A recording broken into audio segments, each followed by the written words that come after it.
My name is Marcia, and I'm 58 years old, and the day my son introduced his new wife to me was the day my peace quietly ended.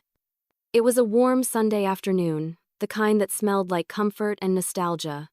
The oven hummed softly as cinnamon bread baked inside, and the sun spilled through my kitchen window, painting everything golden. I'd been waiting all week for this day. Derek was bringing his new wife home for the first time.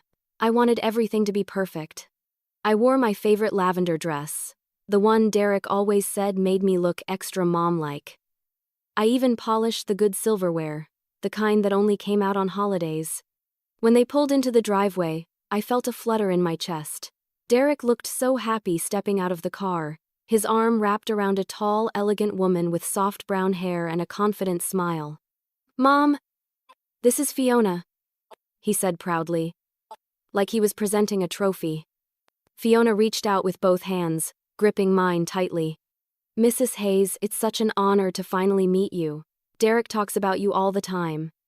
Her voice was sweet, her tone rehearsed. I smiled, charmed but cautious. "Please, call me Marcia," I told her warmly. She looked around my home as if appraising it. Her gaze lingered on the floral wallpaper, the lace curtains, and the old wooden dining table that had seen decades of birthdays and heartbreaks. "It's cozy," she said after a moment, her lips curling into a polite smile. "I can't wait to help you modernize it a bit." Modernize. That word landed like a pebble in a still pond. I brushed it off with a small laugh, assuming she was just nervous and trying to make conversation. "I'm sure we can find some middle ground," I said gently, leading them to the dining table. The meal went well enough at first. Fiona complimented my cooking, especially the roast chicken. She even asked for the recipe, which made me feel oddly hopeful. Derek kept holding her hand, his eyes full of adoration. It was hard not to be happy for him. My son deserved love. But something subtle shifted later that evening. Once Derek excused himself to take a call from work, Fiona's tone changed, not her words, but the way she said them. She looked around again, then leaned back in her chair. "So Marcia, you've lived here a long time, haven't you?" "Almost 30 years, I said proudly. "This house has been our family's anchor." She smiled faintly, tapping her manicured nails on the table. "It must be hard to keep up with everything at your age. I mean, big house, old systems, constant upkeep." I blinked. "Oh, I manage. It keeps me busy." She tilted her head, studying me like I was part of an old photograph. "Maybe it's time to let someone younger handle things. You've done your part." Her words were sugar-coated with condescension, but I forced myself to stay composed. "Well," I said lightly, "experience has its own advantages." She smiled again, tight, polite, and sharp. When Derek returned, she was back to her sweet, cheerful self, giggling and holding his arm as if nothing had happened. That night, after they left, I sat in the quiet house, listening to the faint ticking of the clock. Something about her tone stuck with me. It wasn't what she said, it was how she said it. There was a hidden challenge in her words. A quiet dismissal of everything I had built. Over the next few days, Derek visited often, sometimes with Fiona, sometimes alone. When she came, she made small comments that felt harmless at first, suggestions about rearranging furniture, about updating my decor. "You could get rid of those old photos," she once said casually. "They make the room look cluttered." Old photos. They weren't clutter, they were history. My history. Still, I smiled and said nothing. Derek seemed happy, and that mattered more than my pride. I told myself she was adjusting, that maybe she just had a strong personality. But I began to notice things. She never offered to help clean up after dinner. She rolled her eyes subtly when I spoke. Once, when Derek complimented my cooking, she whispered, "She uses too much salt," thinking I wouldn't hear. The more she visited, the more I felt like a guest in my own home. Derek didn't seem to notice. He was too busy being in love, too blinded by the glow of his new marriage. He would wrap an arm around her and say, "Isn't she amazing, Mom?" I'd smile and nod, biting my tongue. I wanted to believe Fiona was simply misunderstood. that maybe her words were sharper than she intended. But deep down, I sensed something darker, a quiet disdain she didn't bother hiding when Derek wasn't looking. And I was right. Because one night, after dinner, she stayed behind while Derek ran to the store. She stood in the doorway of my kitchen, her arms crossed. "You know," she said, her voice dripping with something between pity and superiority, "you really should consider downsizing. This house doesn't suit you anymore." I turned to face her fully. "It suits me just fine." She smiled. But her eyes were cold. "For now, maybe. But don't get too comfortable." I didn't respond. There was no point. She was marking her territory, testing boundaries. That night, as I sat in my armchair, I stared into the dark hallway and felt an ache in my chest. I wasn't sure if it was heartbreak, disappointment, or a quiet warning of what was to come. But one night, Fiona's true colors revealed themselves fully, and I realized peace was no longer part of this home. It started with words, soft as feathers but sharp as blades. At first, I thought Fiona's attitude would soften over time. I told myself she was just finding her place in our family, that marriage nerves or the stress of moving were making her act out. But within weeks, her little comments began to harden into open disrespect. What started as snide remarks turned into daily jabs, all carefully timed when Derek wasn't around to hear them. The first time she openly crossed the line, it was over something as small as folding laundry. I had washed and folded Derek's shirts, a habit left over from when he still lived with me. Fiona found them neatly stacked on their bed and called me into the room. "Marcia," she said, waving one of his shirts in her hand like a flag of offense, "you don't have to do this anymore. I'm his wife now. I'll take care of him." Her tone wasn't thankful, it was territorial. I froze for a moment, then forced a smile. "Of course, I just wanted to help." She raised an eyebrow. "Help? Or control? Because there's a difference." I didn't answer. She dropped the shirt on the bed, smiled that perfect, patronizing smile, and walked out, leaving me standing there with my hands shaking. The next morning at breakfast, she laughed about it with Derek, spinning the story like a joke. "Your mom's so cute," she said. "She can't stop treating you like a little boy." Derek laughed too, completely oblivious to the venom hidden beneath her words. I just stirred my coffee, pretending not to notice. It only got worse from there. Fiona began commenting on everything I did, the way I seasoned food, the clothes I wore, even how I spoke. "You always say dear," she once told me. "It sounds old-fashioned. Maybe it's time to modernize your vocabulary." Old-fashioned. That word seemed to follow me everywhere she went. My clothes were old-fashioned. My furniture was old-fashioned. My values, my habits, my existence, it was all old-fashioned to her. Derek didn't see it. Fiona was clever. Around him, she was affectionate and sweet. She'd touch my arm lightly, call me Mom, and talk about family unity. The moment he left the room, her smile vanished. She'd sigh dramatically and roll her eyes, as if just enduring my presence was a chore. One afternoon, she brought her friends over for tea without telling me. I came home from the grocery store to find them sitting in my living room, laughing loudly, their shoes on my rug. "Oh, don't worry about cleaning up," Fiona said as I walked in. "We're just enjoying the space." The space. My space. I stood there for a moment, holding the grocery bags, before setting them down quietly. Her friends looked me up and down like I was part of the decor, outdated, unnecessary. When they left, I tried to talk to her calmly. "Fiona, I'd appreciate if you'd let me know before having guests over. It's just courteous." She didn't even look up from her phone. "You're right," she said flatly. "But since Derek and I live here now, we don't really need to ask permission, do we?" I wanted to remind her that the house belonged to me, that I had paid every mortgage bill, every repair, every tax. But I bit my tongue. Arguing would only give her more power. That night, Derek came home and noticed I was unusually quiet. "Mom, what's wrong?" he asked. "Nothing, dear," I said softly. "Just tired." Fiona appeared behind him, draping her arm around his shoulders. "Maybe Mom's having trouble adjusting," she said sweetly. "It must be hard sharing space with newlyweds." Her eyes locked onto mine as she said it. There was a challenge there, a message that only I could hear. That was the night I started retreating into myself. I stopped joining them for dinner, stopped trying to talk to her. I began to eat alone, clean quietly, and sleep early. It wasn't submission, it was survival. I thought distance would diffuse her hostility, but in truth, it only fueled her confidence. Soon, she began treating the house like her personal domain. She moved the family portraits from the hallway to a storage box, saying she wanted to declutter. When I asked about them, she shrugged. They didn't match the new aesthetic.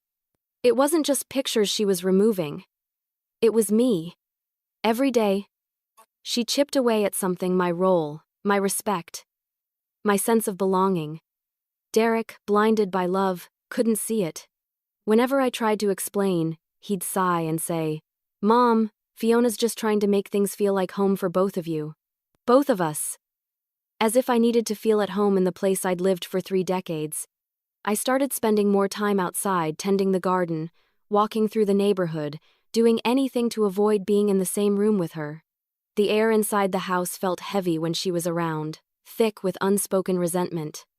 Then one afternoon, the moment came that made me realize this wasn't just tension. It was a war, one I hadn't chosen but would soon be forced to fight. I had been preparing dinner, Derek's favorite casserole, when Fiona walked in, crossed her arms and said casually, "Marcia, can I give you a little advice?" I looked up from the counter. "Of course." She smiled thinly. "You've had your time in this house. Maybe it's time to let someone younger handle things now." Her words hit like a slap. I froze, spatula in hand, staring at her. For a moment, I couldn't even breathe. "What do you mean by that?" I asked quietly. She shrugged. "Nothing bad. Just times change. People change. Maybe it's time to step aside a little. Let me run things the way I want." I wanted to scream, to remind her this was my house, my kitchen, my life, but the words caught in my throat. Instead, I turned off the stove, wiped my hands, and walked away without answering. That night, Derek noticed my silence again. When I told him what she'd said, he sighed. "Mom, I'm sure she didn't mean it that way. You know how direct Fiona can be." Direct. That was the word he used. Not cruel. Not disrespectful. Direct. I realized then that no matter how much she pushed, Derek would always find a way to excuse her, and she knew it. I tried to sleep that night, but the words replayed in my head over and over. "You've had your time in this house." The next morning, I woke up with a quiet resolve in my heart. I didn't know what would happen next, but I could feel it building like a storm. The next morning, Fiona crossed a line that turned irritation into pure humiliation. It was supposed to be my home until I was told I didn't belong in my own bed. I'll never forget that morning. The sky was gray, heavy with rain, and the house felt colder than usual. Derek and Fiona were already arguing when I came downstairs. Their voices echoed through the hallway, bouncing off the walls like ricocheting bullets. "I told you, Fiona," Derek said, frustration in his tone.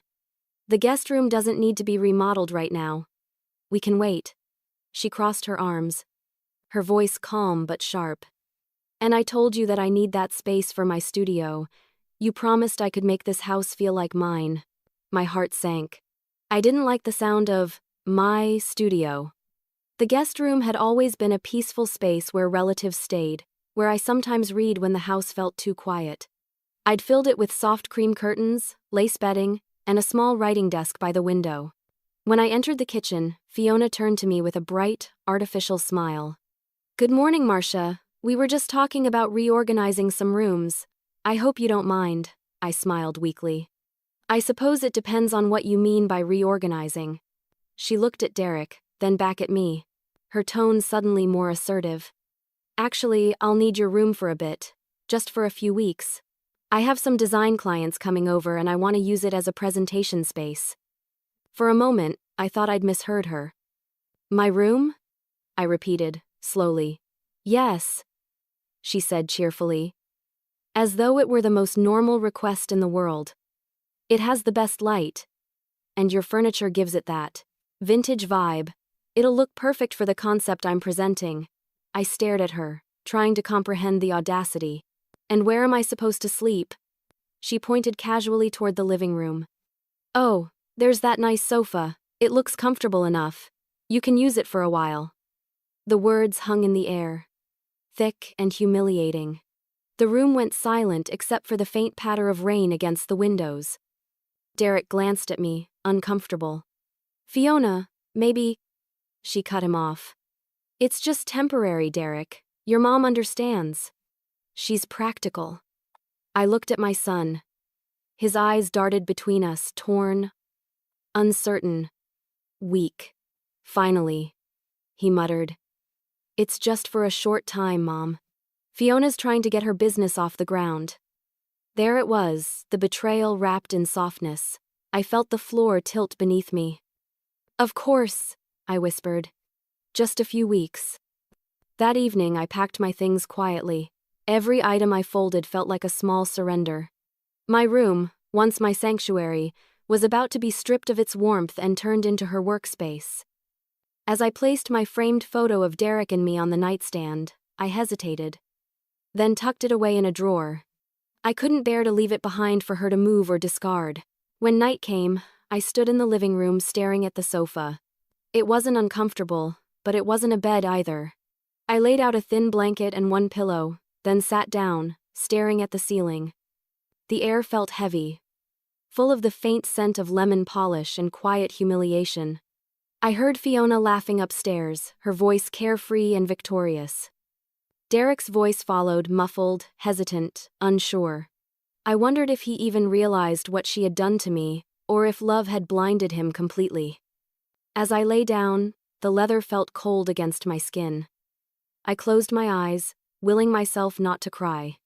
I told myself it was just temporary, that maybe Fiona would come to her senses. But deep down, I knew something fundamental had shifted. In all my years as a mother, I'd faced exhaustion, loneliness, and loss, but never disrespect in my own home. I had given Derek everything. Sleepless nights, double shifts, sacrifices he would never know about. And yet here I was, pushed to the sidelines by the very woman who'd sworn to honor him. I woke up the next morning, stiff and sore, my neck aching. Fiona breezed into the room with her coffee and looked down at me, smiling. Oh, good, you're up. I'll be meeting clients later, so if you could keep things quiet, that'd be great. She didn't say thank you. She didn't even pretend to care how I felt. I just nodded silently, swallowing the lump in my throat. For the next few days, she treated me like an unwanted tenant. She moved freely around the house, giving orders as if she were the owner.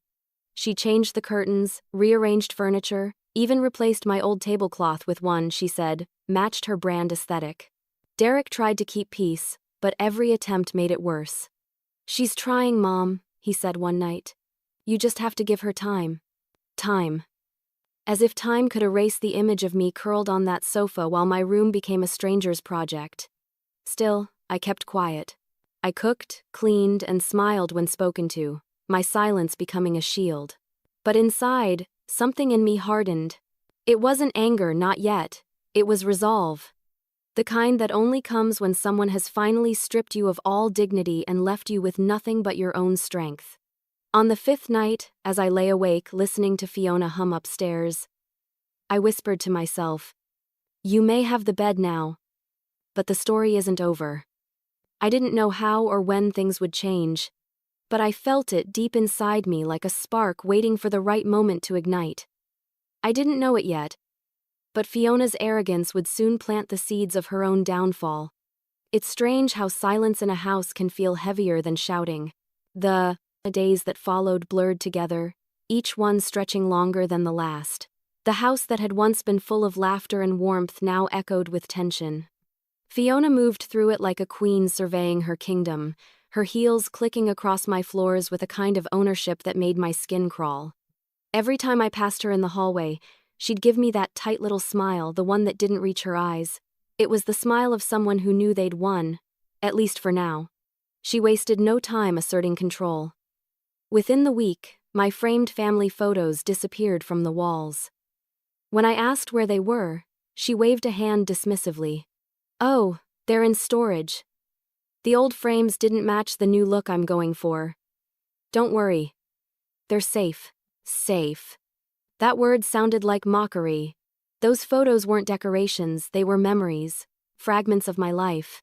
The birthdays, the holidays, the graduations, all gone in a single afternoon because Fiona decided they didn't fit her aesthetic. She didn't stop there.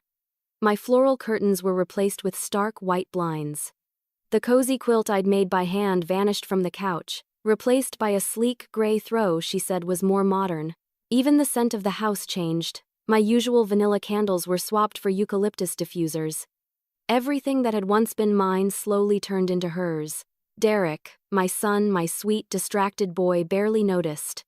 He was working longer hours, trying to keep Fiona happy, constantly smoothing over her moods.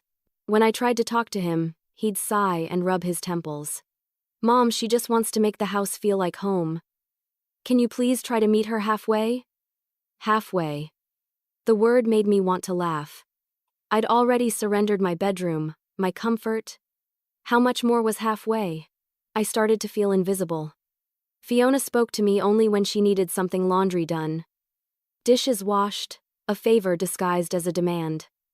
The servants who came once a week for deep cleaning noticed the change too. I'd catch them exchanging looks, whispering when Fiona wasn't around. One of them, an older woman named Ruth, quietly told me, "She treats everyone like this, ma'am." But don't worry. People like her always slip up. I held on to those words like a lifeline. Then came the dinner party. Fiona invited half a dozen of her friends, women who dressed like magazine covers and spoke in tones dripping with judgment. I wasn't told about it until the day of. When I came home from my evening walk, I found the living room glowing with candles, my dining table covered with Fiona's new dishes. She had changed everything without asking, right down to the silverware I had owned for decades. "Oh, Marcia," she said when I walked in, feigning surprise. "I was going to tell you, but it all came together last minute. You don't mind, do you?" It wasn't a question. I wanted to say something, but Derek's eyes pleaded with me from across the room. So I swallowed my pride and smiled, sitting quietly in the corner while Fiona entertained her guests. They laughed loudly, sipping wine, complimenting her modern taste. At one point, one of them glanced at me and asked, "Fiona, is this your mother-in-law?" "Yes," she said sweetly, swirling her wine. "She's such a trooper." I let her crash on the sofa like an old roommate. The women laughed. My throat tightened. The room spun slightly, but I forced myself to stay still. I felt my cheeks burn, not from shame, but from anger so deep it hummed in my chest. When they finally left, I began cleaning the mess quietly, collecting the glasses and plates. Fiona watched me for a moment, then said lightly, "You don't have to do that, it's fine." I looked at her, and for the first time, she seemed almost unsettled by the calm in my voice. "No," I said, "you've done enough tonight. I'll finish up." She turned away, muttering something under her breath, but I barely heard it. My mind was somewhere else. I realized, as I scrubbed wine stains from my tablecloth, that this wasn't about shared space or generational conflict anymore. This was about domination. Fiona didn't want harmony, she wanted control. And Derek, poor Derek, couldn't see it. In the following days, Fiona acted as if nothing had happened. She even offered to buy me a new blanket for the sofa, as if that gesture could erase her cruelty. I accepted it with a polite smile, knowing full well what it meant. She wasn't giving me comfort, she was reminding me of my place. But what she didn't know was that I had no intention of staying in that place forever. I began to observe her quietly. Every move, every conversation, every careless remark. She was meticulous when it came to appearances, but sloppy when it came to secrets. She took long phone calls in private, always lowering her voice when Derek entered the room. She kept her laptop password protected, and I often saw her hiding invoices and receipts. Something about it all didn't sit right. Fiona liked control, but she also liked spending. A lot. And Derek, being generous to a fault, rarely questioned her expenses. So, I waited. I said nothing, did nothing, but watched everything. Because one thing I knew for certain, Arrogance always writes its own downfall. That night, as I settled once again on the sofa, I stared up at the ceiling fan turning slowly above me. The soft hum filled the quiet house. For the first time, I didn't feel humiliated. I felt focused. Because I knew that when pride burns too hot, it eventually turns to ash. Because when her arrogance collided with reality, that same sofa would become her refuge. Sometimes, it takes a whisper of truth to break the loudest illusion. After that humiliating dinner, something began to shift subtly at first. Like a faint crack forming in a mirror. Derek, who had been blinded by love and loyalty, started noticing the tension that hung in every room. It was as if Fiona's mask had started to slip, and though she tried to keep up appearances, even Derek couldn't ignore the strain forever. It began one quiet Tuesday evening. I was in the kitchen cleaning up after dinner when Derek walked in, loosening his tie. "Mom, you don't have to clean up every night," he said, glancing at the sink full of dishes. "Fiona should be helping." I smiled faintly. "She's busy with her business plans," I said. He frowned. "Yeah, about that. What exactly does she do all day?" "Every time I come home, she's on her phone or out shopping." I shrugged, careful not to sound accusatory. "Maybe she's networking," I said softly. He leaned against the counter, sighing. "She's been different lately. Snappy. Cold, even." I didn't say anything, just handed him a dish towel. For the first time in months, he stayed and helped me dry the dishes. We worked in silence, the kind that felt almost healing. Over the next few days, Derek started noticing more. He'd come home and find me cleaning up after Fiona's gatherings, or discover that I hadn't eaten dinner because Fiona had forgotten to make enough. The final straw came one evening when he found me picking up shards of a broken vase, my late husband's vase. The one Fiona had declared tacky. "What happened?" he asked, kneeling beside me. I hesitated, not wanting to cause more conflict. "It fell," I said quietly. But Fiona, standing in the doorway, scoffed. "Oh, please. I told her to move that thing days ago. It didn't fit the space." Derek's eyes narrowed slightly, but he said nothing. Still, I could see the question forming behind them. That night, I heard them arguing upstairs. Fiona's voice was sharp and defensive. Derek's was calm but firm. "You can't keep disrespecting her," he said. "She disrespects me just by being here." Fiona snapped. "You said we'd have this house together, Derek." "Together." There was silence, then Derek's weary reply. "It's my mother's house, Fiona. Don't forget that." When he came downstairs later, his face was drawn, his eyes clouded. "Mom," he said quietly. "I'm sorry. For everything. I should have noticed sooner." I smiled gently, though my heart ached. "You were in love. That's nothing to apologize for." He nodded, then added, "I don't like how she talks to you. I'll make her stop." I wanted to believe him, but part of me knew Fiona wouldn't stop until she was forced to. She was too proud, too controlling. And when pride starts cracking, desperation soon follows. The change in Derek's demeanor didn't go unnoticed by Fiona. She sensed his distance, and it terrified her. Her smiles became tighter, her laughter more forced. She began blaming me for everything, every argument, every sigh, every quiet moment between them. One morning, I overheard her in the kitchen on the phone with a friend. "He's drifting," she said, her voice trembling. "It's that woman, his mother. She's poisoning him against me." Poisoning. That word cut deep. I'd done nothing but try to keep peace, and yet I was the villain in her story. Later that day, Derek confronted her about the comment. "Mom isn't the problem, Fiona. You are." Her voice rose in shock. "Excuse me?" "You told her to sleep on the sofa," he said, his tone firm. "Do you realize how cruel that was?" Fiona folded her arms. "I didn't mean it like that. It was temporary. Temporary or not, it was wrong," he snapped. "You don't treat people that way, especially not my mother." It was the first time I'd ever heard Derek raise his voice to her. Fiona didn't respond, she just stared at him, stunned. From that day forward, their relationship began to fracture in visible ways. Derek spent more time at work or out with friends. Fiona tried to compensate by being overly sweet around him, but it rang hollow. The tension in the house thickened like fog. I kept my distance, quietly watching as Fiona's composure began to crumble. The once confident woman who strutted through the house with authority now paced nervously, checking her phone constantly, her smile fading more each day.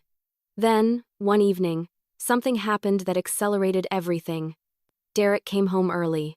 Fiona didn't hear him enter, and as he hung his coat, he paused, hearing her voice from the kitchen. She was on the phone again, her tone low and conspiratorial. "He's so easy to manipulate," she whispered. "Once the paperwork's done, the house will be in my name too. Then I can finally make it mine." Derek froze, listening. His face went pale. He stayed silent for a moment, just long enough to hear her laugh, a cold, hollow sound that didn't belong to the woman he thought he knew. When he entered the kitchen, Fiona nearly jumped. "Oh, you're home early," she stammered. He just stared at her. "What paperwork?" Her smile faltered. "What are you talking about?" But Derek didn't press her. He just nodded slowly, walked past her, and came straight to me.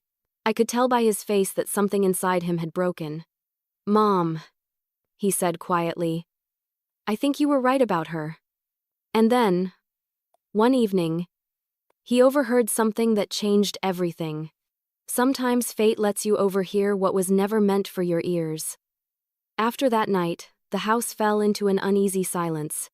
Fiona could sense that Derek was pulling away from her, though she didn't yet know why. He became quieter, watchful, his smiles forced, his affection distant. I noticed the shift too, how his eyes followed her differently now, not with love but with suspicion. Something had cracked between them, though neither spoke of it. I could feel the tension in the air, sharp enough to cut through. A few days later, I found myself in the kitchen, sorting through bills, when I heard Fiona's voice from the next room. She was on the phone, speaking in that hushed, urgent tone people use when they know they're saying something they shouldn't. I wasn't trying to eavesdrop at first, but her words made me freeze. "I've almost got him to agree," she was saying. "Once he signs the transfer, the house will be ours, well, mine. He won't even realize what he's done until it's too late." My heart stopped. Transfer? The house? I leaned closer, careful not to make a sound. "I told him his mother wants to downsize," she continued, her voice dripping with triumph. "He thinks it's his idea to take over the deed. By next month, everything will be in my name." My breath caught in my throat. I felt lightheaded, gripping the edge of the counter just to steady myself. This wasn't just arrogance anymore, this was deceit, cold, calculated, deliberate. I took a deep breath and stepped back quietly before she could notice me. My hands trembled as I sank into the nearest chair. I tried to convince myself I'd misheard, that there was some explanation. But deep down, I knew there wasn't. Fiona was planning to take everything I'd worked for all those years of sacrifice, all the memories embedded in these walls, and make it hers. That night, I couldn't sleep. I lay awake on the sofa, staring at the dark ceiling, my mind replaying her words over and over. "Once he signs the transfer, the house will be mine." I thought of Derek, my boy who used to run through these halls barefoot, who once cried because he broke a window and thought I'd be angry. He wasn't cruel, just naive.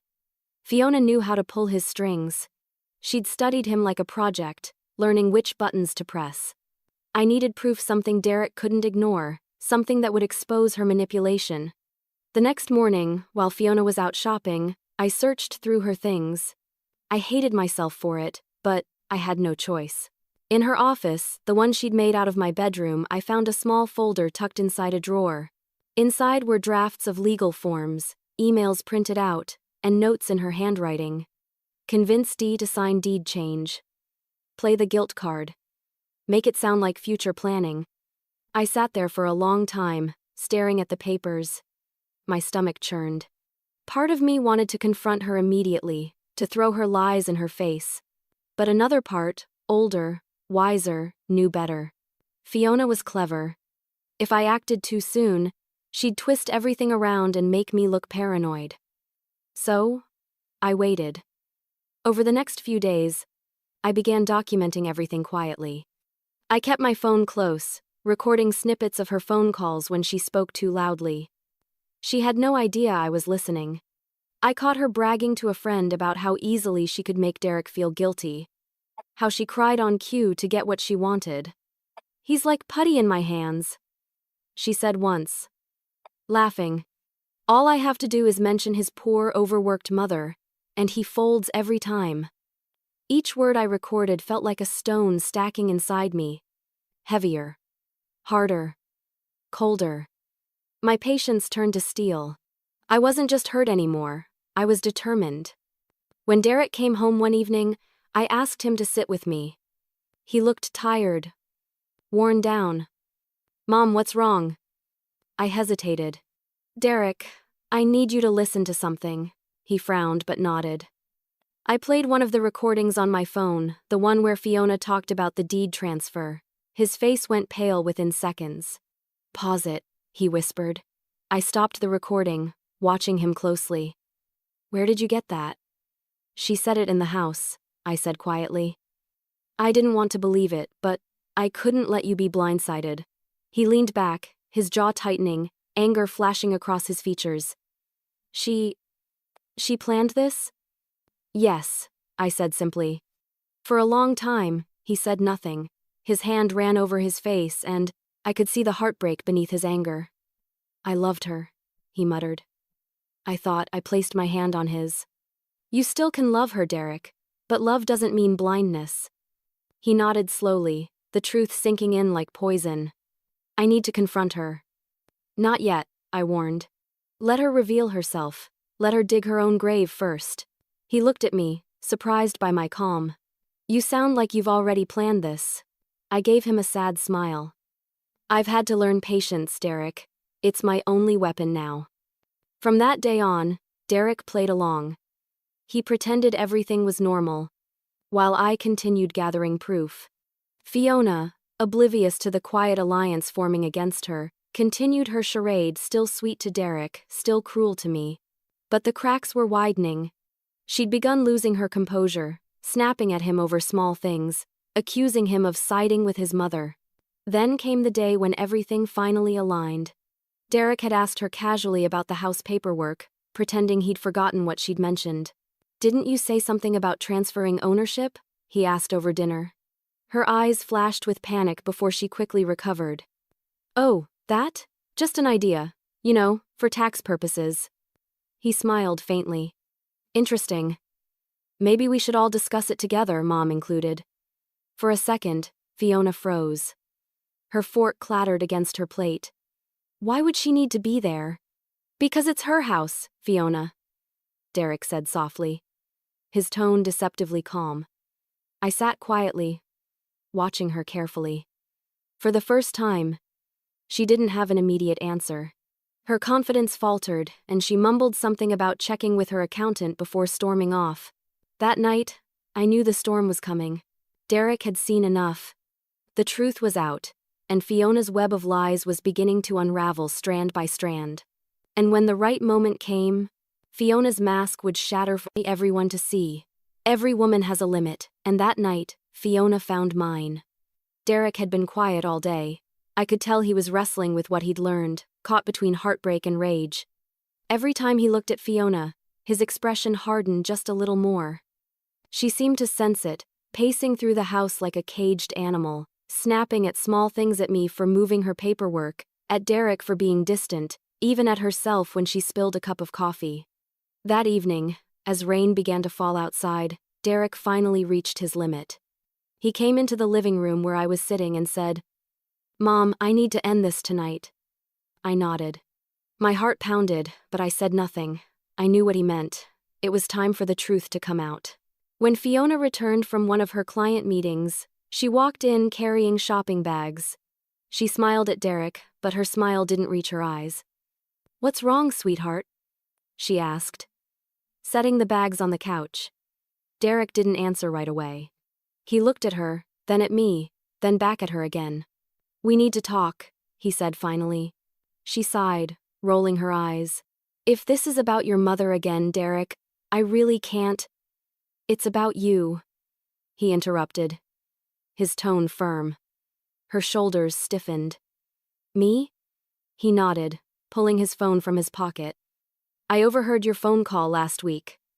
The one about transferring the deed. About making the house yours. For a moment, Fiona didn't move. Her face went pale, then flushed deep red. What are you talking about? I'm talking about how you've been lying to me, Derek said coldly. How you've been planning to take advantage of me and my mother. Her lips parted in disbelief. You're insane. Who told you that? I heard it myself, he said quietly.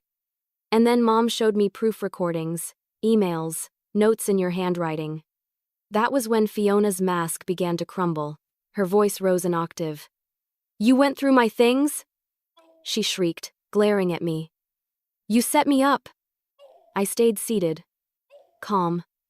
I protected what was mine, I said softly. Something you should have respected before you tried to take it. Fiona turned to Derek, desperate now. You believe her over me? Derek, she's manipulating you. Can't you see that? Derek shook his head slowly. No, Fiona. The only manipulator here is you. Her hands trembled. She took a step closer, her tone switching from anger to pleading. Derek, please. I was only trying to secure our future. I thought. He cut her off. By stealing from me? From her? His voice cracked slightly, the hurt finally seeping through his composure. You humiliated my mother, lied to me, and tried to make this house your trophy. There's no coming back from that. Her eyes filled with tears, but they weren't the tears of remorse, they were tears of defeat. You can't just throw me out, she whispered. I can, Derek said. And I am. For a moment, she just stood there, shaking, her chest rising and falling rapidly. Then her expression hardened again. You'll regret this, she hissed. Both of you. She stormed off to their room, slamming the door so hard the walls rattled. The sound echoed through the house like thunder. Derek sank onto the sofa beside me, burying his face in his hands. I can't believe this is happening, he murmured. I placed a hand on his shoulder. Sometimes the hardest truths are the ones that free us. He nodded, staring at the floor.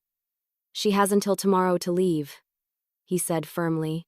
I'll help her pack if I have to. But Fiona wasn't done yet. That night, long after Derek went to bed, I sat in the living room reading when I heard footsteps behind me. I turned to see Fiona standing there, her hair disheveled, her eyes wild. Enjoy this while it lasts, she said coldly. You think you've won, but you haven't. You turned him against me and I'll make sure he regrets it. I met her gaze, unflinching. You don't need my help for that, I said quietly. You're doing it yourself. For a moment, I thought she might lunge at me. But instead, she laughed a low, bitter laugh that sent chills up my spine. Then she turned and walked away. The next morning, Derek tried to reason with her one last time. Fiona, he said, I don't want to make this uglier than it has to be. You can leave peacefully. But Fiona wasn't listening. She was on the phone again, yelling at someone about finding a place, about needing money fast. Her tone was frantic now, desperate. By afternoon, her friends stopped answering her calls. She was alone, and she knew it. The same arrogance that once filled her voice had been replaced by panic. I watched quietly as she packed, muttering under her breath about betrayal and injustice. Derek said nothing more to her, just helped carry her suitcases to the door. She left without saying goodbye, slamming the door behind her one final time. The silence that followed was deafening, but it wasn't empty. It was cleansing.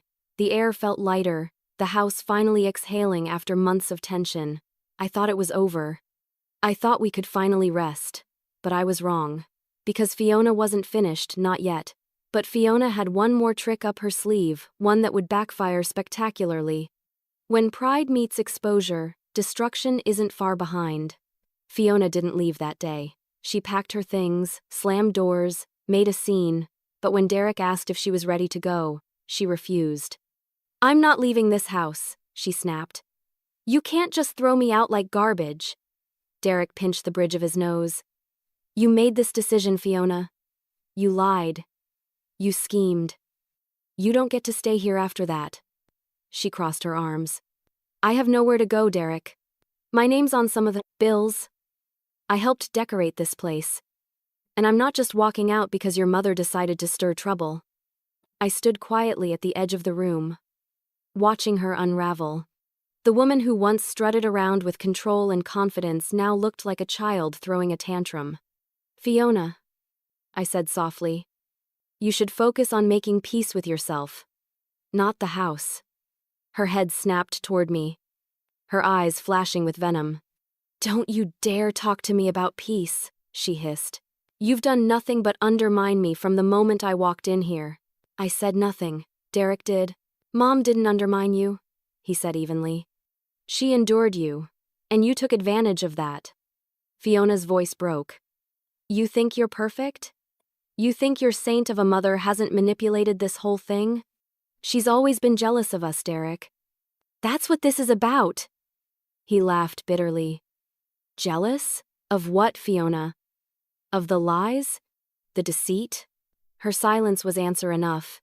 He stood and pointed to the door. You can stay for tonight, but you're leaving tomorrow. That's final. When he left the room, Fiona sank into a chair, shaking. I could see the anger and humiliation twisting inside her, eating her alive. But instead of feeling pity, I felt something else, something steadier, justice. That night, I didn't sleep. I could hear her pacing the floors above me, muttering to herself, her footsteps restless and angry. Around midnight, she called someone. Her voice was low, strained. He's kicking me out, she said. He actually believes that woman over me. I need a place to stay for a few days. There was a long pause, then a quiet sob. Please, I don't have anyone else. I didn't know who she was talking to, but I could tell by her tone that she wasn't getting the answer she wanted. She hung up abruptly, then threw something against the wall. By morning, the tension in the house was unbearable. Fiona looked exhausted. Her eyes were puffy from crying, and her once perfectly styled hair was a tangled mess. Derek ignored her completely as he got ready for work. When he left, she turned her fury on me. This is what you wanted, isn't it? She spat. To break us apart. To have him all to yourself again. I met her glare with calm restraint.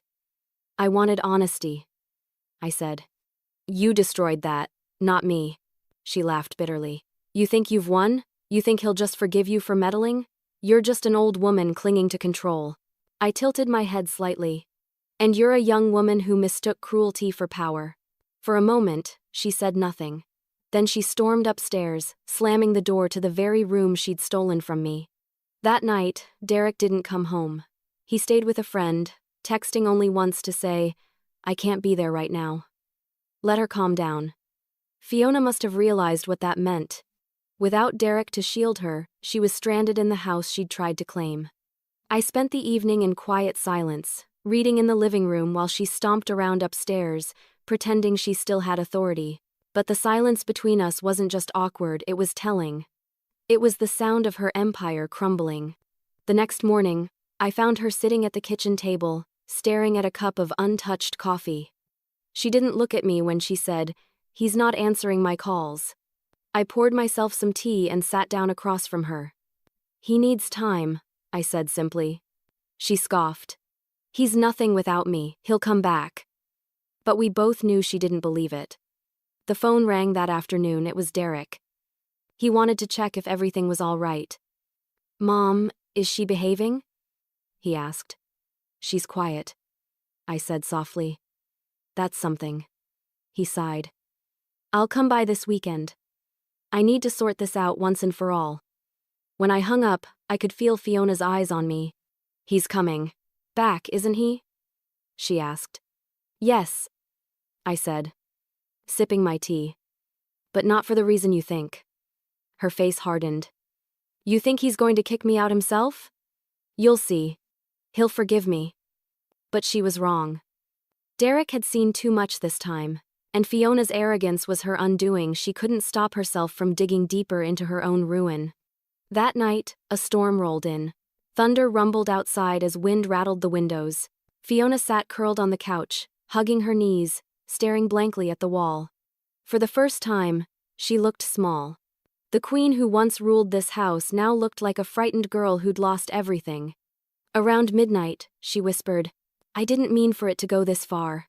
I looked up from my book. It always goes too far when people forget where kindness ends. She didn't reply. She just buried her face in her hands and began to cry softly. The next morning, the storm had passed. The sun broke through the clouds, casting golden light through the windows. Fiona emerged from the guest room, her eyes swollen but calm. She looked at me and said in a shaky voice, "I'll leave today." I nodded. "That's for the best." She started gathering her things, boxes, bags, scattered bits of pride. For once, there was no argument, no performance. Just quiet defeat. But later that afternoon, as she stood by the door with her suitcase, she hesitated.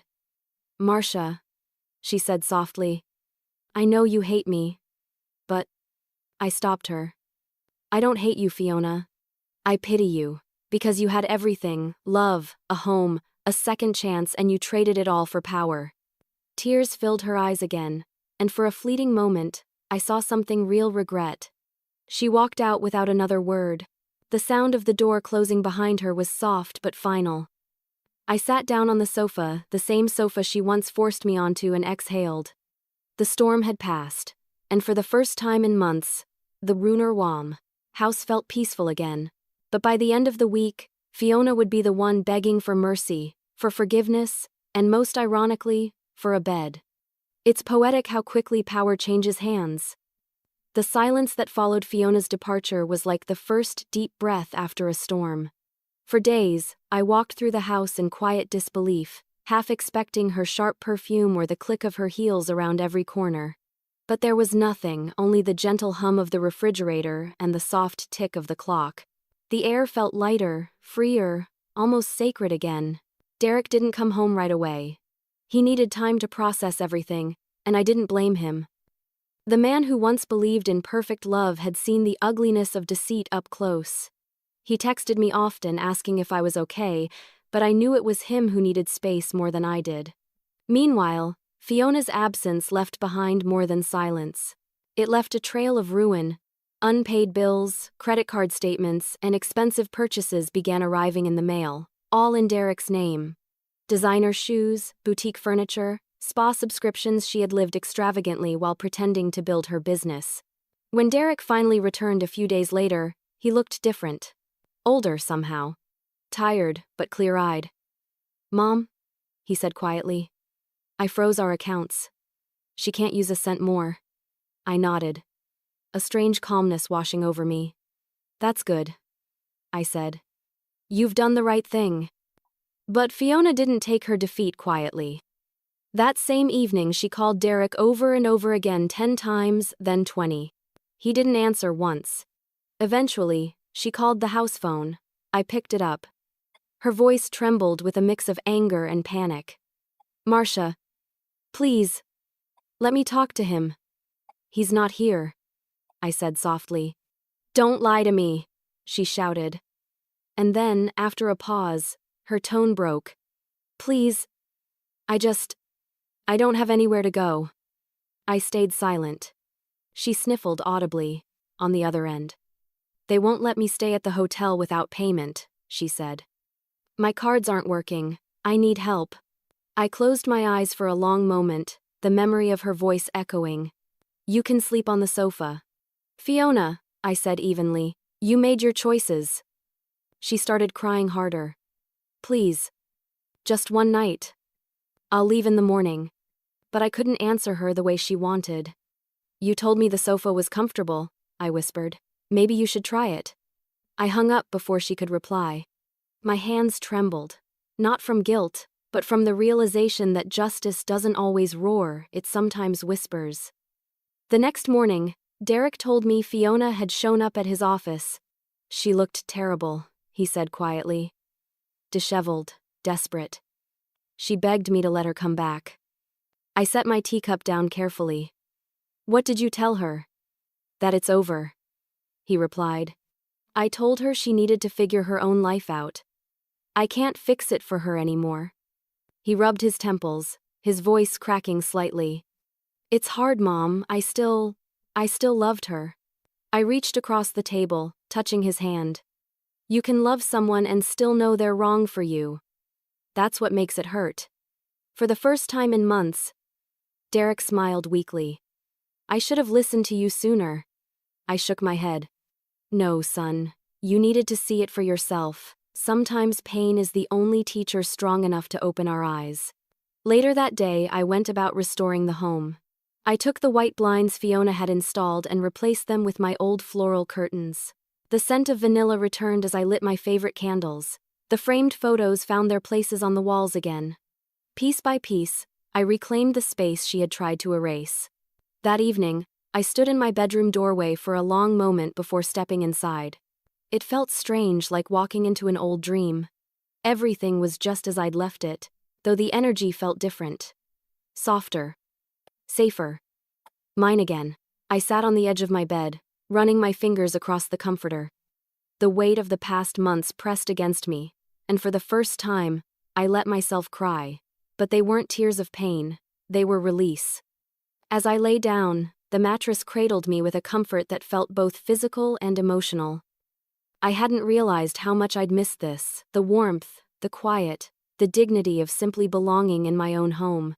Downstairs, the sofa sat empty under the dim light of the lamp. I looked at it from the stairwell, and couldn't help but marvel at the irony. That piece of furniture had become a symbol of everything I'd endured: humiliation, patience, and finally, triumph. Days passed, and Fiona's calls stopped. Derek confirmed she'd left town, moving in temporarily with a distant cousin. "She said she needs time to think," he told me. "Let her," I said. "Maybe time will teach her what comfort never could." He nodded quietly.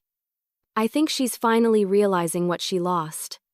That night, as I sat on the sofa with a cup of tea, I thought back to the moment she'd ordered me to sleep there. The arrogance in her voice, the smirk on her face, the indifference in Derek's eyes, it had all seemed so permanent then. But life has a way of rearranging its furniture, doesn't it? It struck me then how quickly power can shift hands. One week, she'd ruled this home like a tyrant. The next, she was sleeping wherever she could, begging for warmth. Justice had come not through revenge, but through balance. I glanced upstairs toward my bedroom, the bed that was finally mine again, and I smiled. "One night," she whispered. "Can I please have the bed, just for one night?" I looked her in the eye and said softly, "You told me the sofa was comfortable." Humility tastes bitter when swallowed after arrogance. It was 3 days after Fiona left when the phone rang again. I almost didn't answer. Something in my gut told me who it was. But when I picked up and heard her voice cracked, small and unrecognizable, I froze. "Marcia," she said softly. "Please. I need help." There was no confidence left in her tone. No arrogance. No venom. Just exhaustion. "I don't know where else to go. Derek won't talk to me. My cousin kicked me out. I'm sleeping on a friend's couch. But she wants me gone by tomorrow." I didn't say anything right away. Silence filled the line, heavy and expectant. "I'm not asking for much," she said finally. "Just a place to stay for a few days. I'll sleep anywhere. Even the sofa." The irony wasn't lost on either of us. I closed my eyes, hearing her quiet sobs through the receiver. For a moment, I thought about hanging up, about letting her face the consequences of everything she'd done. But then I remembered what my mother used to say: mercy doesn't mean weakness, it means you've healed enough to rise above the wound. "You can come by tomorrow morning," I said finally. "We'll talk then." When I hung up, I sat there for a long time, staring at the quiet house. I didn't feel anger anymore, only a strange calmness. Fiona's fall from grace had been complete. The woman who once ordered me to the sofa now begged to lie on it herself. The next day, I heard a knock on the door around noon. When I opened it, Fiona stood there, her hair unbrushed, clothes wrinkled, eyes swollen from crying. The proud woman I'd met months ago was gone. "Thank you," she whispered as she stepped inside. "Just for letting me in." I nodded but didn't respond. She looked around awkwardly, her gaze lingering on the sofa. "I'll stay here," she said quickly, almost ashamed. "I don't want to be a bother." "That's fine," I said simply. For a long time, neither of us spoke. She sat quietly, her hands fidgeting in her lap. Finally, she said, "I was wrong." I raised an eyebrow. "About what?"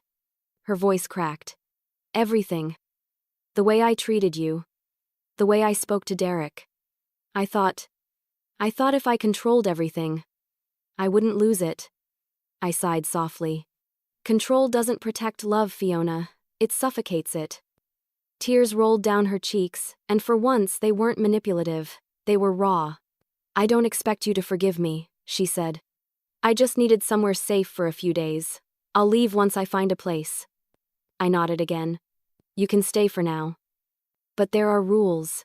She blinked, startled. "Rules? You'll help around the house," I said. "You'll clean, you'll cook, and you'll contribute however you can. Not because I need help, but because it's time you learn respect through effort." She hesitated, then nodded. "I understand." And she did. Over the next few days, Fiona was a different person. She cooked dinner without being asked, washed dishes silently, even swept the porch. It was strange at first seeing her humbled, quiet, and thoughtful. One evening, Derek came by unexpectedly. He hadn't spoken to Fiona since their confrontation, and the look on his face when he saw her sitting at the kitchen table was one of shock. "What are you doing here?" he asked, his voice cautious. She stood slowly. "I came to apologize," she said. "To both of you. I don't expect you to take me back. I just need to say it." Derek looked at me, uncertain. He exhaled and crossed his arms. "Go on." "I was awful," Fiona began, her voice trembling. "I disrespected your mother. I lied to you. I made this house miserable. And when I lost everything, I realized it wasn't the money or control that hurt, it was knowing I destroyed something that could have been good." She looked down, tears dripping onto her hands. "I don't know if you can ever forgive me, but I had to say it." Derek was not silent for a long time. Then he said quietly, "You hurt us both, Fiona, but I can see you're trying. That's a start." Her head snapped up, hope flickering in her eyes. "Does that mean—" He shook his head gently. "It means forgiveness is possible. But not today. Not yet." Her face fell, but she nodded. "That's fair." After he left, Fiona turned to me. "Thank you for letting me say that," she whispered. I studied her for a moment. "Forgiveness isn't something you earn with words, Fiona. It's something you prove with how you live after the apology." She nodded, understanding. That night, she made tea for both of us, setting a cup down in front of me like a peace offering. "You don't have to drink it," she said. But I wanted to try. I took a sip. It wasn't perfect, it was bitter, over-steeped, but somehow, it was fitting. Over the next week, I watched her transform. She woke early, helped with breakfast, even started mending small things around the house. It was as if humility had unlocked something human in her. She laughed quietly at herself, listened instead of arguing, and for the first time, seemed at peace just being useful. But forgiveness, I reminded myself, wasn't about making her comfortable, it was about reclaiming my dignity. I had already done that. One afternoon, Derek returned to check in. Fiona was scrubbing the kitchen floor when he walked in. She froze, startled. But he only said, "You didn't have to do that." She looked up at him, her voice soft. "I wanted to." He studied her for a long moment, then turned to me. "What do you think, Mom?" I looked at Fiona, the same woman who once banished me to the sofa, now kneeling on the floor she used to walk over me on, and I finally spoke the truth I'd been holding back. "I think people can change," I said slowly. "But only if they remember what it felt like to lose everything." Fiona bowed her head, her shoulders shaking quietly. Derek nodded, his expression unreadable. "Then I'll give her the chance to prove it," he said finally. "But this time, on our terms. And your word, Mom, is final." Fiona looked at me then, eyes full of something I hadn't seen before, not fear, not pride, but respect. He looked at me before answering, waiting for my decision. And my response would determine not just her future but my own peace. Forgiveness doesn't erase pain, it replaces it with power. The following weeks unfolded like quiet dawn after a long, stormy night. Fiona stayed, not as a guest, not as an owner, but as someone trying to rebuild from the ground up. The woman who once barked orders now asked permission before moving a single thing. The same lips that once sneered at my old-fashioned habits now whispered, "Thank you," every time I handed her a plate of food or folded a towel beside her. At first, her humility unsettled me. I had lived too long under her cruelty to believe such change could be real. But day after day, she surprised me. She no longer avoided the hard work, she sought it out. If something broke, she fixed it. If a chore was left undone, she did it without being told. Slowly, she stopped performing her remorse and started living it. One morning, as I prepared breakfast, Fiona entered the kitchen, wiping her hands on a dish towel. "Do you want me to make the coffee today?" she asked. I looked up from the stove. "You know how I like it?" She smiled faintly. "2 sugars, no cream." I nodded. "Go ahead." It was such a simple thing, but it spoke volumes. She was learning. Not how to make coffee, but how to listen. That day, Derek came by earlier than usual. The 3 of us sat at the kitchen table, a scene that would have once felt impossible. He watched Fiona carefully as she poured him a cup of coffee, her hands steady but her eyes downcast. He broke the silence first. "I've been thinking a lot," he said quietly. "Forgiveness means about whether we can really start over." Fiona's voice trembled. "I don't deserve to start over." "No," Derek agreed. "But sometimes grace isn't about what you deserve, it's about what you do next." She swallowed hard and whispered, "Then I'll keep trying. Even if you never trust me again." I looked at her, then really looked. The same woman who had once ordered me to sleep on a sofa now stood before me, stripped of all pretense. There was no power left in her. Only sincerity. I set my cup down and said softly, "Fiona, forgiveness is possible. But it's not a gift, it's a responsibility. If I forgive you, it means you carry that weight with you and never forget it." She nodded quickly, her voice trembling. "I understand. I'll never forget." From that day, a strange peace settled over the house. It wasn't perfect, it was cautious, like walking across a bridge that still creaked underfoot, but it was progress. Fiona began volunteering at a local women's shelter in town. She said it helped her keep perspective. "Some of those women remind me of who I could have become," she confessed one evening as we shared tea on the porch. "Lost, angry, blaming everyone but myself." I nodded, quietly proud of her.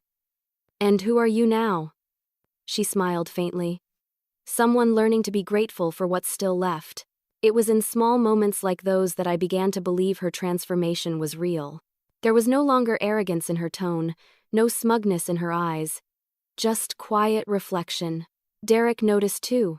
His voice softened around her again, though the affection that once blinded him had been replaced by caution. He still slept at his apartment most nights, but when he did visit, the 3 of us managed to coexist without walking on eggshells.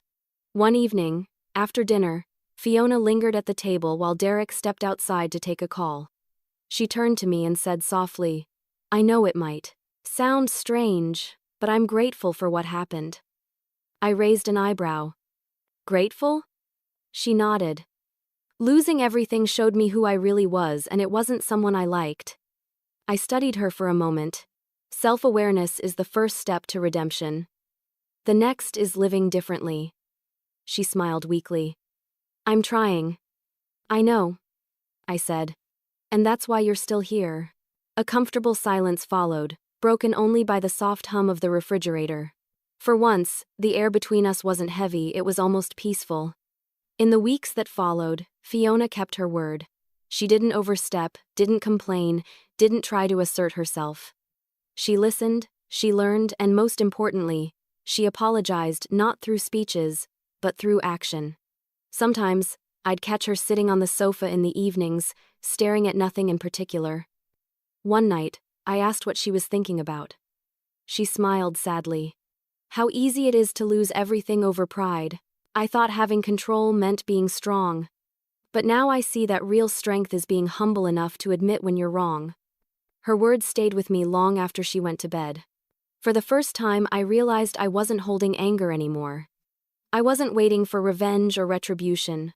I'd already won not by humiliating her, but by refusing to become her. Derek noticed it too. One night, as we stood in the kitchen cleaning up, he said, "Mom, you're different lately." I smiled. "So are you. So is she." He nodded slowly. "Maybe this house just needed all of us to learn something." I chuckled softly. Maybe it needed to teach us that love without respect is fragile and pride without empathy destroys everything. He smiled faintly, then kissed my forehead. "You're right, as always." Later that night, as I lay in bed, I thought about how everything had come full circle. The woman who once tried to take my place had ended up learning from me, instead. The son I thought I'd lost had come back stronger, wiser, and more compassionate. And I, who once wept on that cold leather sofa, had found a kind of peace I never thought possible. But fate wasn't quite done testing her sincerity. Sometimes redemption knocks right after humiliation leaves. It was a calm Saturday morning, the kind where the air smells like fresh coffee and rain-soaked earth. I was in the garden trimming the roses when I heard the sound of a car pulling into the driveway. Derek wasn't due for another hour, and Fiona had gone to the shelter early to help with a donation drive. Curious, I wiped my hands on my apron and stepped onto the porch. A woman stood by the car door tall, with streaks of gray in her dark hair, wearing a faded cardigan that looked too big for her. She clutched her purse as if it were armor. When she saw me, her expression shifted from hesitation to nervous hope. "Are you Marcia?" she asked softly. "I am," I replied. She exhaled, relieved. "My name is Elaine. I'm Fiona's mother." The name hit me like a gust of wind. Fiona had never mentioned her mother beyond a few bitter remarks, something about being raised to be independent, and how her family never understood her. I stepped closer, studying the woman's face. The resemblance was unmistakable, though Elaine's eyes were gentler, filled with a sadness that told stories her daughter never had. "I hope this isn't a bad time," she said quickly. I needed to see my daughter. She's not answering my calls." "She's at the shelter," I said. "But she should be home by noon." Elaine nodded, fidgeting with her purse strap. "May I wait?" "Of course," I said, gesturing her inside. We sat in the living room, the same room that had once been a battlefield, now calm and warm again. I brought her tea, and she thanked me politely, her hands trembling slightly as she took the cup. "I wasn't sure she'd even still be here," Elaine admitted quietly. "After the way she left home, I didn't think I'd ever find her again." "What happened?" I asked gently. She looked down. "Pride happened. Fiona's always had a strong will. When her father died, she blamed me for not being strong enough. We argued. And she said she never wanted to see me again. That was 5 years ago." I nodded slowly, understanding more than she realized. "She's changed a lot since then," I said. "Life has a way of softening sharp edges." Elaine smiled faintly. "I hope so. I've prayed for that every day." Around noon, I heard the door open. Fiona's voice carried through the hallway, cheerful but tired. "Marcia, you won't believe how much food we collected today." She froze when she stepped into the living room, her eyes locked onto the woman sitting on the sofa, the color drained from her face. "Mom?" Elaine rose slowly, her eyes glistening. "Hello, sweetheart." The silence that followed was thick enough to choke on. Fiona's mouth opened, then closed again. "What are you doing here?" she whispered. "I came to see you," Elaine said softly. "To make things right, if you'll let me." Fiona blinked rapidly, her voice trembling. "There's nothing to make right." Elaine took a cautious step closer. "There's everything to make right." Fiona's composure cracked. "You don't get to show up after all these years like nothing happened," she snapped. But the anger didn't land, it quivered with pain. Elaine nodded, her voice steady but gentle. You're right. I don't deserve forgiveness. But I came to try. For a moment, Fiona said nothing. Then, slowly, her shoulders dropped. The fight drained out of her like air from a balloon. She looked at her, Mother really looked at her for the first time in years. I don't know if I can, she whispered. You don't have to yet, Elaine said. Just let me be here. I watched quietly from my chair, my heart heavy but hopeful. This wasn't my battle, it was hers. But it reminded me of something I had once learned the hard way. Forgiveness often begins in silence, not speech. Fiona sat down beside her mother, her eyes filling with tears. You taught me to be strong, she said quietly. But I confused strength with pride. Elaine smiled sadly. And I taught you that by example. The two of them sat there, words tumbling out slowly, awkwardly, painfully. Elaine apologized for the distance, for the years of silence. Fiona apologized for her cruelty, her arrogance, her mistakes. The air between them, once heavy with resentment, began to clear. After an hour, they were both crying softly, holding hands. I left them alone, slipping into the kitchen to give them privacy. When I returned later, they were laughing. Quiet, gentle laughter that sounded like healing. Derek arrived not long after. When he saw the two women together, he stopped in the doorway, surprised. I see we have company, he said with a smile. Fiona wiped her tears, her face flushed from emotion. This is my mother, she said softly. Derek approached, shaking Elaine's hand warmly. It's a pleasure to finally meet you. The rest of the afternoon passed peacefully. We all sat down to lunch together, something that hadn't happened in months without tension. For once, conversation flowed easily. Elaine told stories from Fiona's childhood.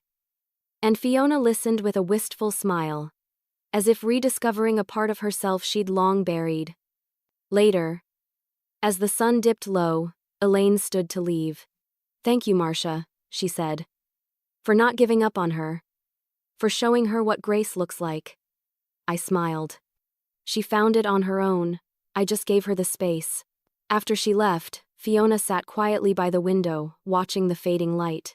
Then she turned to me and said softly, You taught me more than my own mother ever did. Her words hit me deep. No, Fiona, I said gently. Your mother planted the lesson. Life just made you ready to learn it. She smiled, tears welling again, but they were softer this time.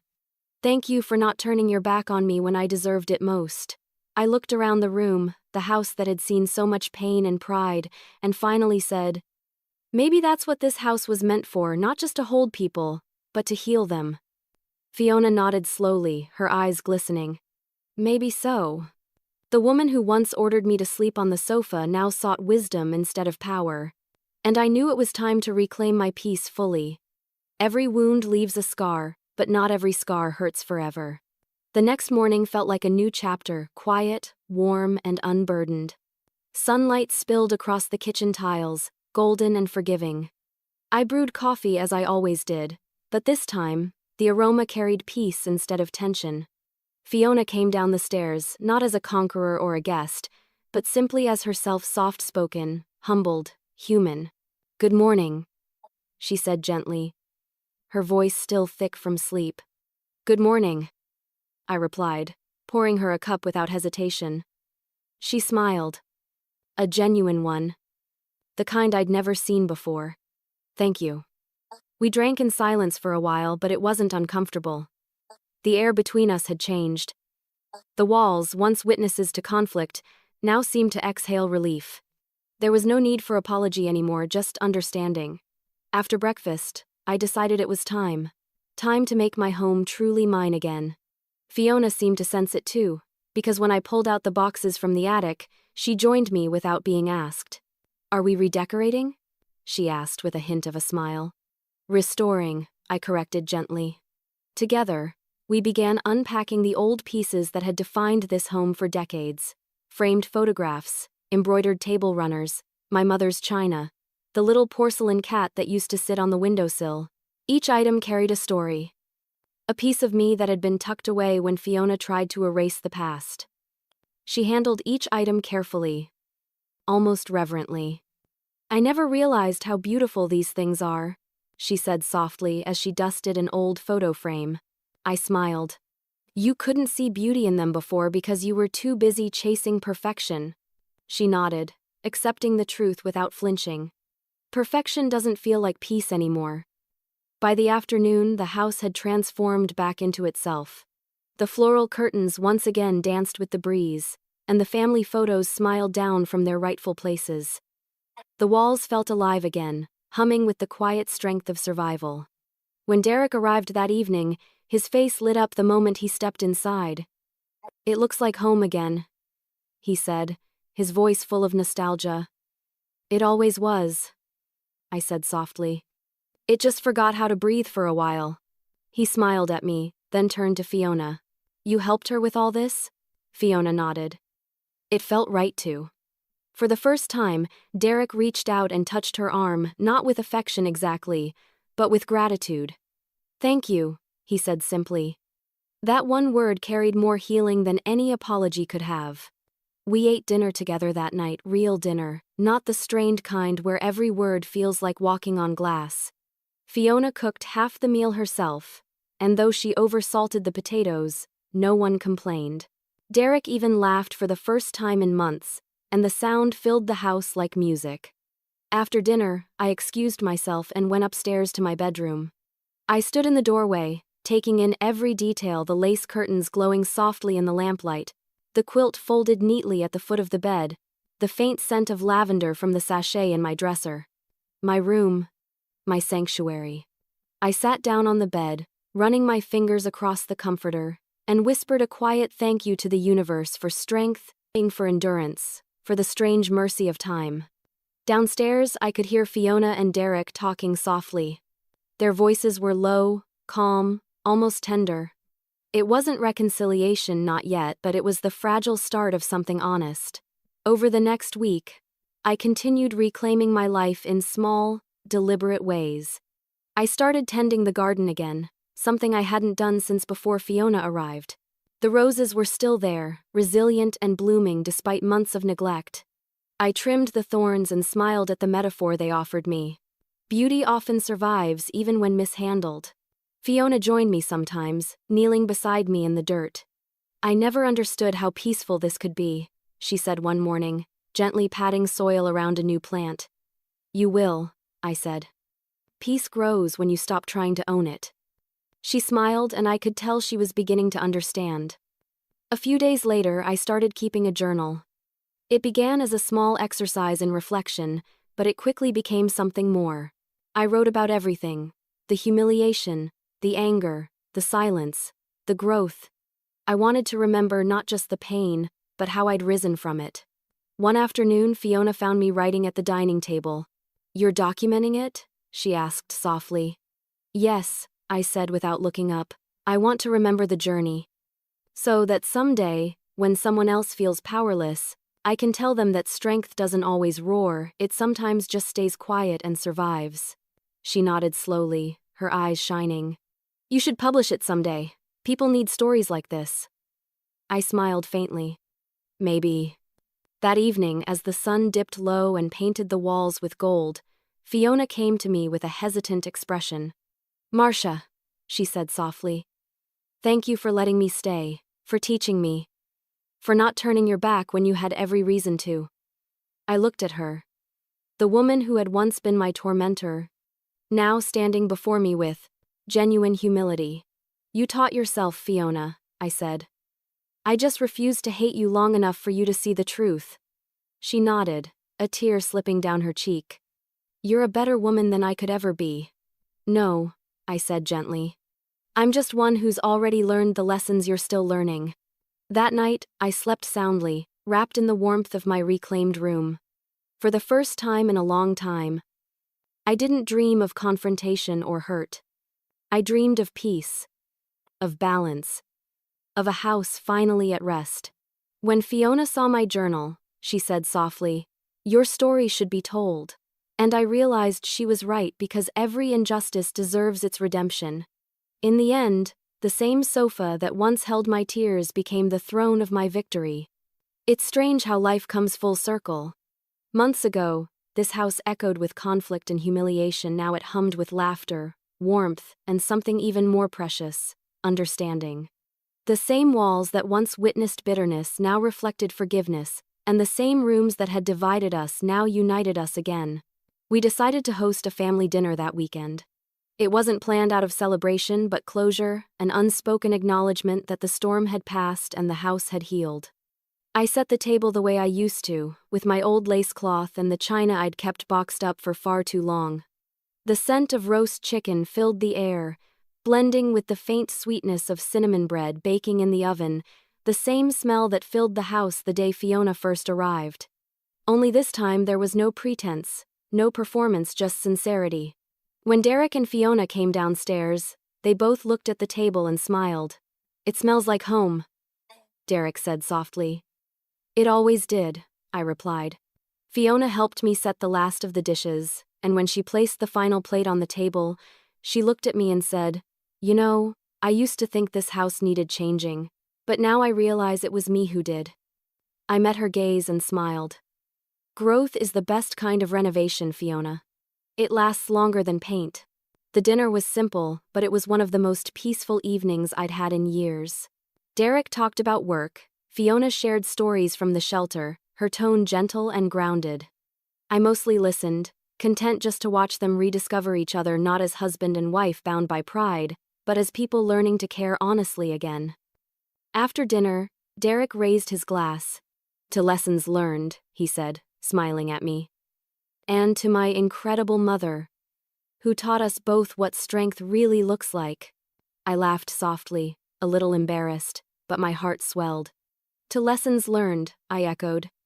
Fiona nodded, raising her glass too, her eyes glistening. Later that night, after Derek went to take a call, Fiona stayed behind in the dining room, helping me clear the dishes. We worked in comfortable silence until she suddenly said, "Marcia?" She hesitated for a moment, then handed me a small, folded blanket. "For the sofa," she said with a shy smile. I looked down at the blanket, soft, beautifully crocheted, handmade. The stitches were uneven, imperfect, but full of care. "You made this?" I asked. She nodded. "At the shelter, we've been learning how to make things for people in need." I thought, maybe it was time to give back something to the place where I took too much. My throat tightened. I ran my hand across the blanket, feeling the texture of redemption woven into every loop. "Thank you," I whispered. "It's the least I can do," she said. "That sofa taught me humility, and you taught me grace." We both laughed softly at the irony. The very object that symbolized my humiliation had now become a monument to forgiveness. It wasn't a throne of vengeance, but of peace, a reminder that power doesn't come from dominance but from dignity. As we finished cleaning up, Derek returned and wrapped an arm around Fiona. "You okay?" he asked her gently. She smiled. "I am now."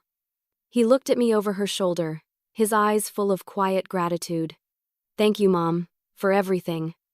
That night, after they left, I sat alone in the living room.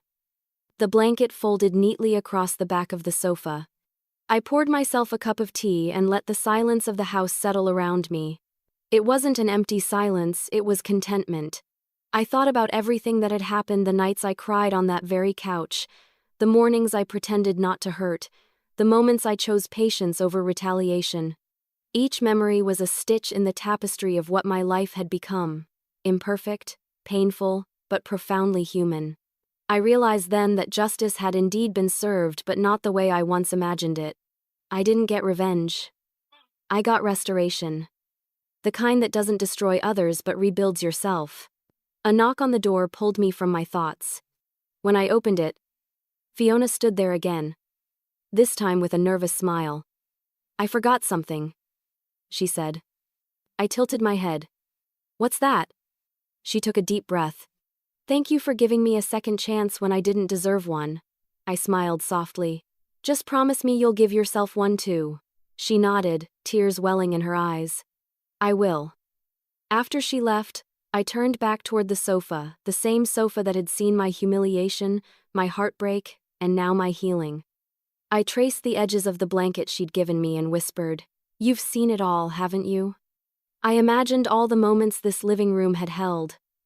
Derek's laughter as a child, Fiona's cruelty, my quiet nights of tears, and finally, forgiveness.